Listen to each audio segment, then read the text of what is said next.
mata duree walaloo teenyaa waa'ee tokkummaa.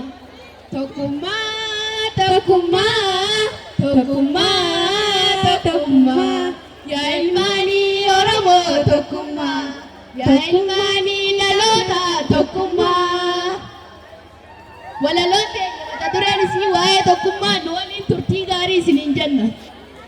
Bismillaahi dursee jalqaba qophii kiyyaa alhamdulillahi faaruu rabbii kiyyaan nagayaaf rahmanni haa jiraatu nabiyyicha kiyyaa akkam nagaa qabdanii hundi obbolaa kiyyaa qubattanii kan jirtan magaalaa baadiyyaa ashamaa kan jirtan marti hawaasa biyyaa ashamaa kan jirtan marti hawaasa biyyaa. Wayii binnee qophii kun amma jalqabnee kan dhiyoo malaalaa ijaamii millannee kan xiqqaa fi guddaa salaamtaa walii goone ija keessa ol lallaallee walitti gammanne tokkummaan hojjechuuf harka ol qabanne cirichaaroo dhibnee erga jumlaa filanne maaf facaanaree erga tokko taane maaf facaanaree erga tokko. Asii meeshuutu mana dhagahi takka bu'aa tokkummaadhaa namayyuu ni beektaa gurra naaf kannimee jimaa keetis daakaa yoos mirqaasuu dide itti bitu kookaa timaanuu gamtaan malee kiiloon hin guutamne takka gamaaf gamana teessee walitti hin darbatin nakaa tokkummaa jabeessii waliif kanni bakka addunyaadhaaf jettee na duraan ta'e hin daafkaa. Mee deddeemii ilaali asii hanga baalee hararii yaabbaddu asii hanga baabbilee faffacaanee amne tokkummaadhaan malee waan biraa irraa dhiibu dadhabne faayifilee guddachuunis hin jirtu beeki tokkummaa malee guddachuunis hin jirtu beeki tokkummaa malee.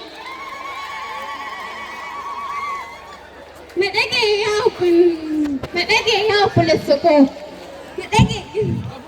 yaa obboleessa koo nadhagee daraa akkuma bukkoon jiru bilchaataanis jira anti maas hin dhorkine feetus biti akaaraa baataadhaas biti dandeenyaas ijaaraa tokkummaan hojjedhaa siin baana yaa fira guddannee haa mul'annu yaa guddisnee garaa tokkummaan hojjennee guddannee daraarraa tokkummaan hojjennee guddannee daraarraa hubadhu mee namuu addunyaa biyee oliif gadi fiigaa tanaa xiqqootu qabnaa waa hunduma diigaa tuutni tokkummaan qabne turtuus numa diigaa alagaa dalagumaa nuti oliif diigaa tokkummaa dhugaa jaara gombisaa dhibba diigaa tokkummaa dhugaa jaara gombisaa dhibba diigaa.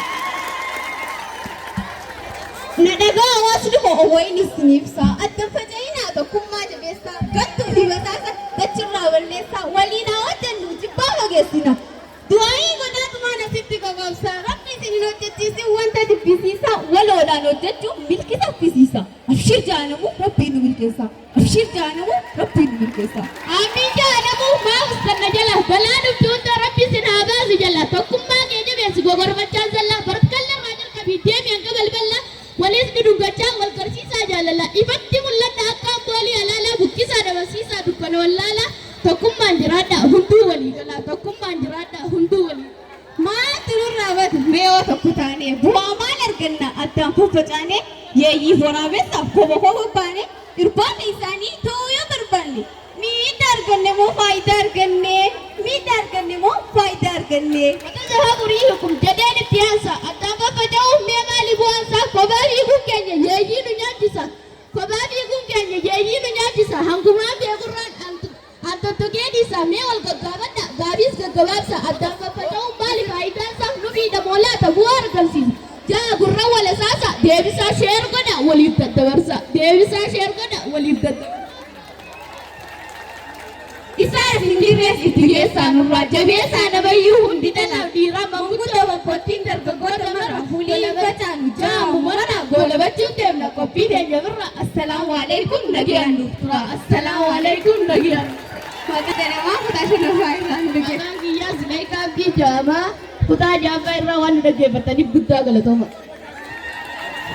Baay'ee galatooma shab hamlee. माशाअल्लाह साबित अरमान नवोदय ज़्यादा हरकत ले लो तो